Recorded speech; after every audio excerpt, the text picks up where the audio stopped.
我分心。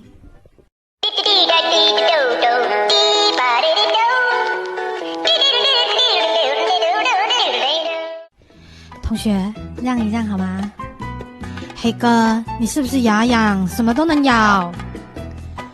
看来这支笔质量不怎么地，要不要压着资料？唉，好吧，你随意。当我来到电脑前，这只猫依然对我不离不弃。黑哥，我们商量一下，你下来可以吗？不是，你这姿势摆给谁看？你这样直勾勾的到底在看什么？你是不是又要来祸害我的鼠标？黑哥，其实你几斤几两心里没点数吗？你这样子祸害我的键盘和鼠标真的好吗？